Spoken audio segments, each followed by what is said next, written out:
Magandang hapon sa inyong lahat. Ito po si Herbert Curia, author-promoter ng Bible Lights Promotion. Kakibat ang ating pananalig sa ating banal ng Panginoon Diyos. Banal na Panginoon sa Kristo at gabay ng kaliwanagan ni Banal na Santa Maria ay ating pong ibinabahagi sa inyo sa linggong ito, ang mensahe ng ating banal na Panginoon Diyos. Ang tema ng mensahe ng ating banal na Panginoon Diyos ay sumunod sa pamahalaan at manalig sa Diyos sa pamamagitan ng Panginoong Heso Kristo. Panginoon po ay aking babasahin ang mensaheng ito mula po doon sa Bagong Tipan o Mabuting Balita ng paghahari ng ating banal na Panginoon Diyos sa pamamagitan ng banal na Panginoong Heso Kristo. At ayon po dito kaya sa mga taga-Roma Kabanata 13, talatang 1. Ito po ang mensahe. Ang bawat tao ipasakop sa mga pinuno ng pamahalaan sapagkat walang pamahalang hindi mula sa Diyos at ang mga pamahalang umiiral ay itinatag ng Diyos. Ipagpatuloy po natin sa 1 Pedro Kabanata 2, talata 16 hanggang 17. Ito po ang mensahe. Kayo'y malaya, subalit ang kalaya ay huwag ninyong gagawin dahilan sa paggawa ng masama, kundi mamuhay kayo bilang mga alipin ng Diyos. Igalang ninyo ang lahat ng tao at mahalin ang mga kapatid kay Kristo. Mamuhay kayo ng may takot sa Diyos at may paggalang sa emperador.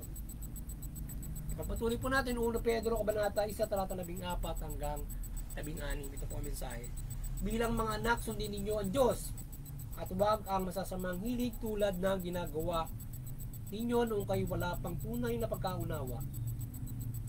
Yamang ang Diyos ay humirang sa inyo. Banal ang Diyos na humirang sa inyo. Dapat kayo magpakabanal anuman ang inyong ginagawa. Ayon sa nasusulat, magpakabanal kayo sapagkat kayo'y banal. Ipagpatuloy po natin sa mga taga-Roma Kabanata 12, talatang 9 hanggang 10. Ito po ang mensahe. Maging tunay ang inyong pag-ibig, kasuklaman ninyo ang masama, pakaibigin ang mabuti. Mag-ibigin kayo na parang tunay na magkakapatid. Pahigtan nyo ang pagpapahalaga sa iba kaysa pagpapahalaga sa inyo. Ito po ang mensahe at salita ng ating banal na Panginoon Diyos sa ating pamabahagi ng mabuting balita dito sa Bible Lights Promotion. Salamatan po natin ang ating banal na Panginoon Diyos, banal na Panginoon sa Kristo at banal na Espiritu Santo, maging ang banal na Santa Maria. Yan. Maraming salamat po sa ating banal na Panginoon Diyos, banal na Panginoon sa Kristo, banal na Espiritu Santo at banal na Santa Maria. Ngayon naman po ipaliliwanag ko sa inyo ang mga mensaheng ito mula po sa tema na sumunod sa pamahalaan at manalig sa Diyos sa pamamagitan ng Panginoong Jesucristo. Nais pong ibabatid sa atin ng ating banal na Panginoon Diyos na tayong lahat ay sumunod sa mga kapamahalaan na kanyang ginawa o na kanyang tinatag para sa mga tao. So ito ay parte ng kanyang pamamahala sa pangkalahatan na nagtatag siya ng mga kapamahalaan ng bawat mga bansa at ito ay dapat na sundin ng bawat isa.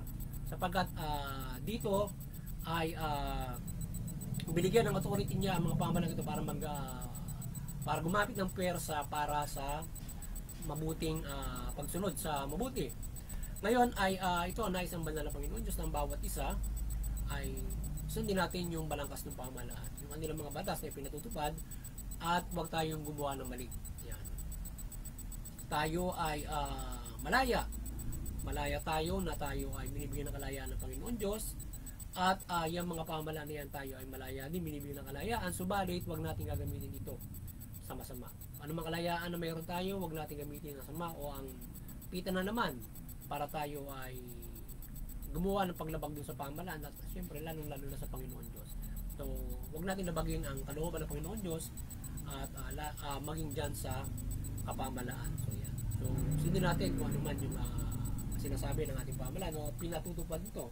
Yan, at upang tayo ay mapabuti sapagkat yan ang nais ng ating banal na Panginoon Diyos. Yan, at tayo ay syempre tayo ay manampalataya ng lubos sa ating banal na Panginoon Diyos. Yan. Tayo ay magpadalim sa kanyang paghahari at tayo ay magpakabanal. Yan. So nais ng banal na Panginoon Diyos dahil ang Diyos ay banal, magpakabanal tayong lahat. So tayo ay magpakabuti at kasuklaman natin yung masama, pakaibigin natin yung mabuti. Yan ang nais ng ating banal na Panginoon Diyos. Yan. Na maging tunay yung ating pag-ibig at kasuklaman natin yung masama. At tayo ay mag-ibigan na parang magkakapatid. So yan ang nais ng banal na Panginoon Diyos, tayo magkasundo-sundo, mag-ibigan ng lahat, mag-ibigan ng lahat na parang tunay na magkakapatid. So para tayo magkakapatid lahat. Yan ang dapat nating tayo dapat ay kapatid ang bawat isa. Turing na natin dapat lahat ng lahat ng mga tao at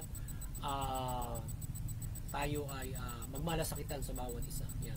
At tayo lahat ay sumunod sa pamahalaan at makapabuhay tayo ng mapayapa. So kaya tayong lahat ay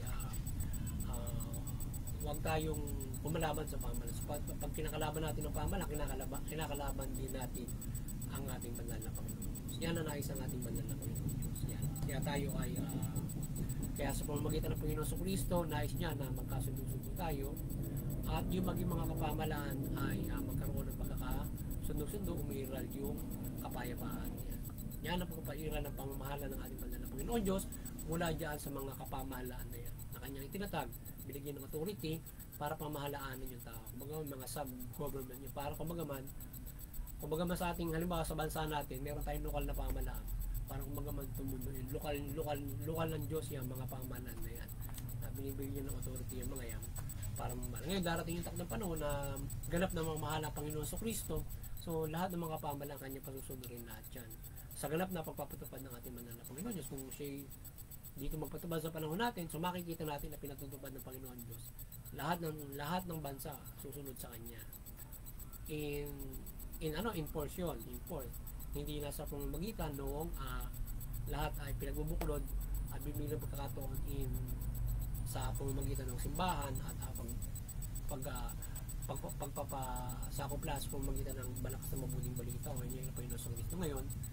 Sinasabi niya pagbabalik niya ay lahat ay kanyang pamamahalaan. Yun ang nais ng banal na Panginoon Diyos. Kaya yan ang nais na pamamahala ng ating banal na Panginoon sa ating lahat. Na tayo ay yung mga pamamahala na yan ating susundin yan. Huwag natin silang bigyan ng problema. Huwag natin silang huwag tayo gumawa ng masama upang sila ay magkaroon ng katuwiran sa kanilang authority upang kayo ay sumpuin, upang kayo ay maparusahan.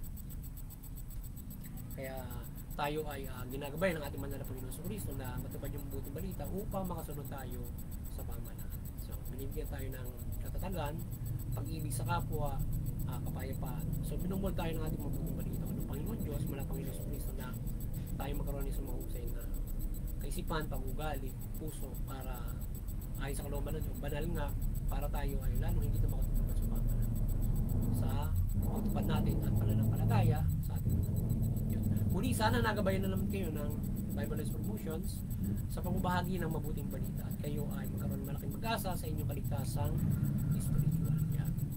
At patuloy kayo makinig ng ating pagbabahagi o makinig kayo ng mabuting balita o ng salita ng ating banal na Panginoon Diyos sa lalo na sa simbahan upang kayo ay maliwanagan at kayo ay magkaroon ng malaking pag-asa sa kaligtasang spiritual.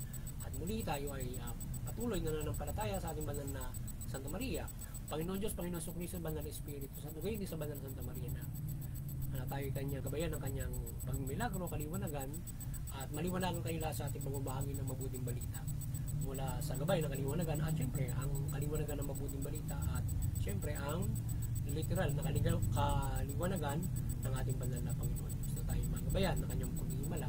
Gayon man ay gabayan tayo ng iba't iba niya pagpapala, himala sa ating pagbabahagi ng mabuting balita na kayo ay